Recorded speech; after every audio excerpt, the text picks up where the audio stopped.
yung mga kanakbuhay, oh. Daming aso.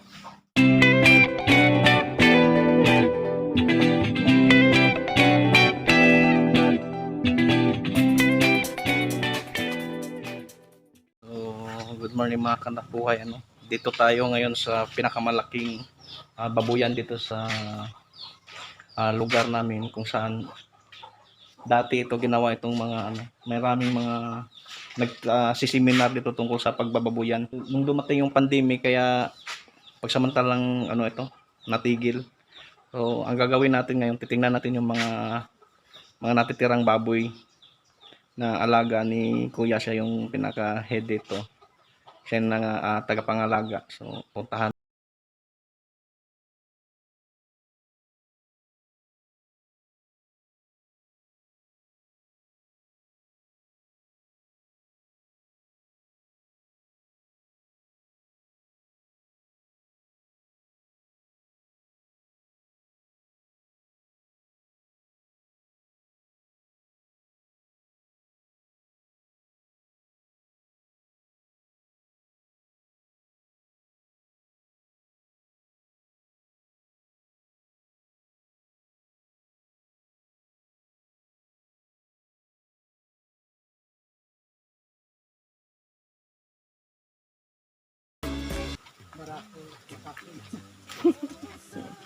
Grabe kalaki pa naman yung barako mo, eh.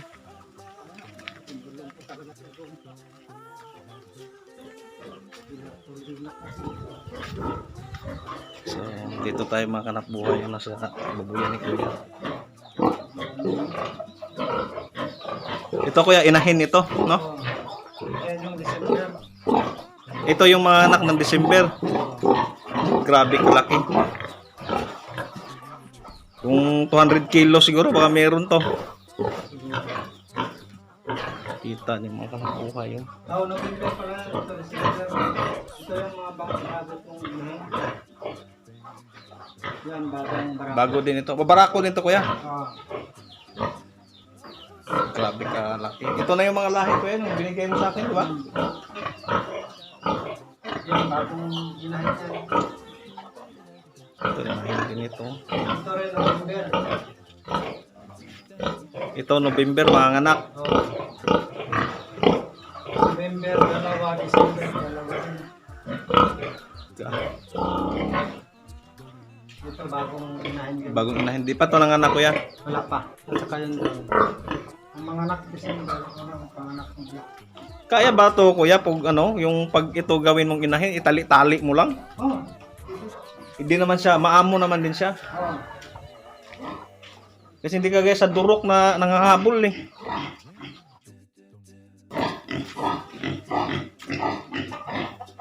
Pag sa inahin ba Kuya, hindi na yon anuhin yung didi, kung ilang didi niya kailangan? Hindi. Ano yun talaga yan? Ha? Kailangan 14 sa taas. 14 pataas talaga, no? Ito, nabita ko na ito. Hindi talaga sa butsyog-butsyog Kuya, no? Pakinuha ito dahil pasawahan pa. Ganyan lang yan siya. Pag ganyan lang talaga yung ano niya. Hindi talaga yung labas. Yung labas. Ayun ang inaantay ko Kuya, yung magganon ba? Ayan siya. Doon may nanganak.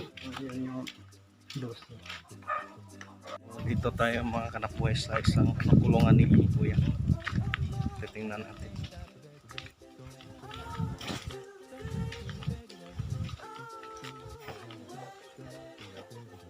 Ito. Grabing anak Kuya. Ilan tong anak Kuya? 12. Yan yung mga kanakbuhay, yung inahin na yan. Grabe kalaki.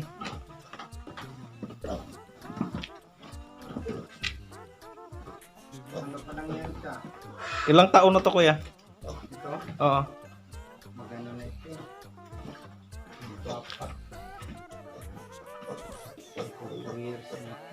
Ilang Kuya, ilang panganak talaga dapat sa mga inahin bago mo siya ikikal. Oh. Ang dito sa amin, mga 5-6. 5-6 to. Pero kung maganda pang ang ano ng pagpanganak niya at saka yung mga biik, pwede pa kahit hanggang 7. Depende yan sa ano ng inahin. Dahil halimbawa, pag ang inahin ay yung paglas niyang panganak mga maliliit na at saka kulang sa gatas, ikal mo na yun. Pero pag ang halimbawa ganito maganda pa, next year, sunod na ano, pwede pa panakin muli kung habang maganda pa ang performance. Itong mga ganitong ano kuya, yung mga inahin, di ba mahirap alagaan to? Grabe kalaki. Hindi man. Ang ano mo lang yan, pakain lang naman yan. Pakain, inom. Ang ano lang nito kasi, pag nag-ano ka ng inahin, bago, halimbawa, iwalay mo na itong mga bake, indikan mo ng, ano yung mga bake, bago mo iwalay, indikan ng pangbulati. Pati yung inahin, indikan mo na rin. Dahil minsan, pag ang pagkawalay niyan, mga 5 days, magpaasawa na rin yung inahin. Yung inahin. Pag panganak naman, 1 week before, minsan 10 days to 1 week, mo, hindi ka ng pang, ano ulit yung inahin, yung Dictomax, yung pang bulati.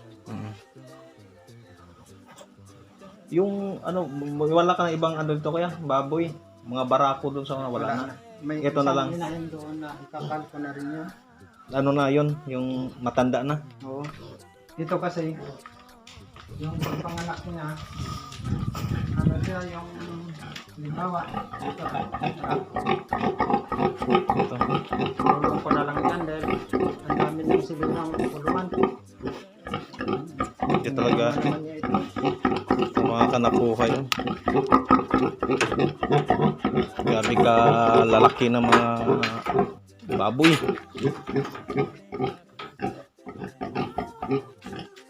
Parang nakakatakot to talaga pag inahin ko yan. Pag hindi mo nakakulong. Kung ordinaryo lang kulungan siguro, ito baka Yun talaga. warak-warak talaga. Ay, warak din talaga nito. Kaya pag nag-ano ito, yung naglandi, ay, talagang, ano yan. Paano yung barako nito kuya? Pag ito yung pasawahan nito, kailangan din ganyan makalaki o ano yung mga maliliit lang na barako? Inahin. Oo, ay yung pasawa nito, pag barako. Itong mga ganitong kalaki, hindi ko na, may ano, kailangan Injection na lang. hindi, kailangan mong alalayan. May maghawak sa paa sa kabila, kaliwa kanan. Para Oo, pero ganito nakalaki kasi, kailangan malaki rin yung inahin mo. Dahil kahit gaano kalaki yung barako, basta naglandi yung Inahin.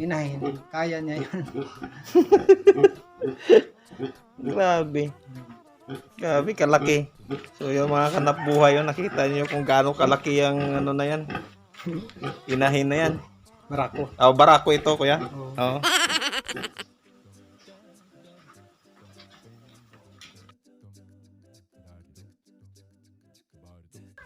Ito yung ano, ikatag.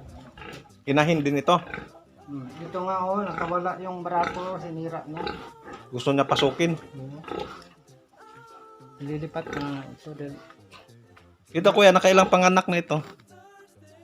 Ito ay nakapito na ito. 7 panganak. Kaya lang, ngayong last na panganak niya, haba ng ano niya, halos 24 hours. Yung Pero labor maganda niya. pa rin ang ano, maganda pa rin ang performance ng mga ano niya. Kaya lang yung pag-labor niya hindi na maganda. Ano. Kailangan ang labor talaga mga pag nanganak ng umaga, pagkatanghali, tapos na. Yung mga ganitong kalaking mga baboy kuya, yung mga pinapakain mo, kalimitan. Itong mga ganito, pag mga inahin, may sariling mix ako, yung darak. Pero kung halimbawa, bago sila manganak, mga 10 days bago manganak, yung ano na talaga, i-pure mo rin na lakas gatas para marami siyang gatas. Yung sa pilmi ko. Kahit na hindi pilmi ko, basta lactating. Sa pagatas lang talaga. Pampagatas.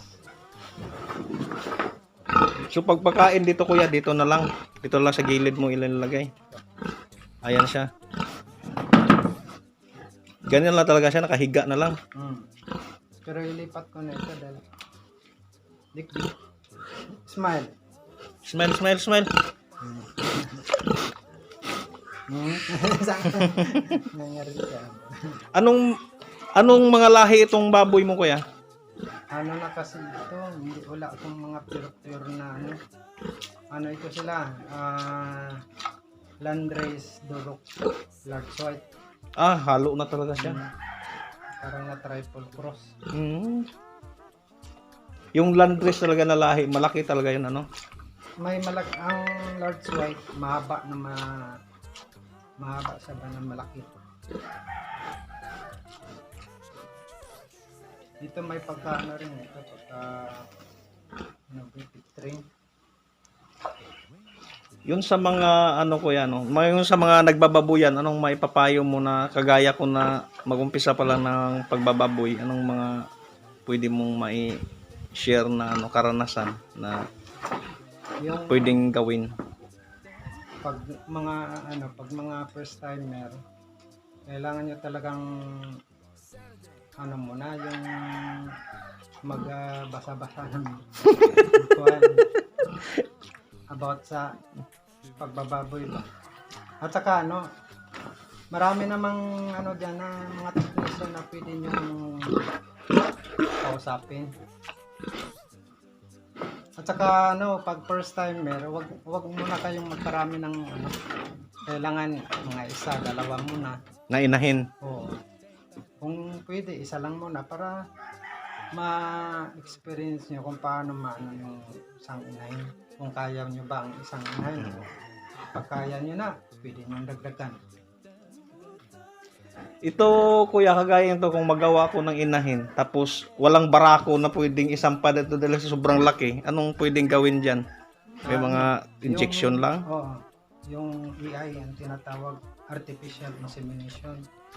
Saan din tayo makakuha niyan kuya kung yan ang gagamitin natin? Maraming pwede kang sa mga technician. Marami akong kilalang mga technician na pwedeng may bayad din. Dahil yung similya kasi na kinukuhaan nila, bayad din kila. So, grabe mga kanap buhay, kalaki.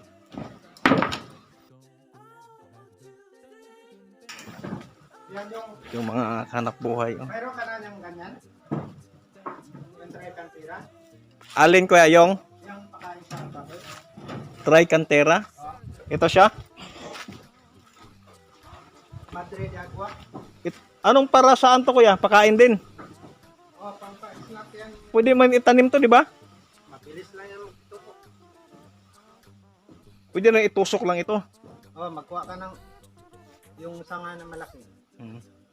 Wala ka ba ganito? Wala ako ganito kuya. So, ang tawag nito ay Madre de Agua. Madre de Agua. Ito yung pwede ipapakain sa baboy. Mataas ang protein content nito.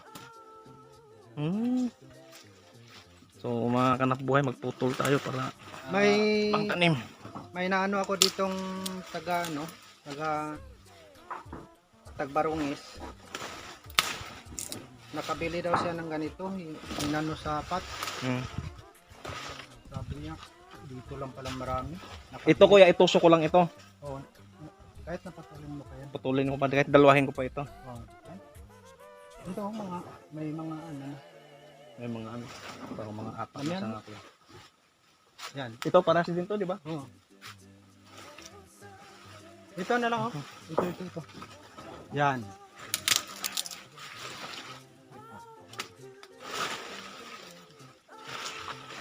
Yan. Itanim ko to sa babuyan. Baka may kanihan mo marami kang baboy doon. Tama kuya, maging dami sagdi lang naman siguro ito maglaki no. Mabilis lang ito. Magkahoy din yan. Yan tingnan yung kahoy. Ito pinapaputol ko nga ng ano yan dyan. So, itanim natin ang mga kanap buhay, ano.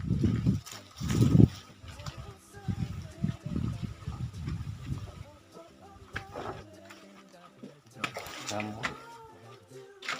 Pinakain, no? Sabi ko. Pwede to kuya talaga pang ano talaga. Bukod sa kangkong, pwede din ito pang ano. Oh, mas maganda ito sa kangkong. Ang kangkong Ah. ano? Ito. Diyan ka na. Diyan, ano ka, tapos na yung lahi mo. Barkulina ka na. Ano ko na ang sana yan? So, yun mga kanap buhay, ano. Nakausap natin si kuya tungkol sa pagbababoyan. Nakakuha din tayo ng napaka-importanting impormasyon na pwede rin natin gamitin sa ating pagbababoyan. Dito sa lugar na ito, wala talagang amoy siya. Siguro sa daming kahoy, daming mga tanim-tanim. Kaya hindi mo talaga maaamoy talaga yung baho ng baboy dito. Para pag pumunta ka dito, talagang parang akalain mo walang baboy dito na ano eh, na alaga eh, dahil yung simoy ng hangin talagang mabango pa rin siya eh.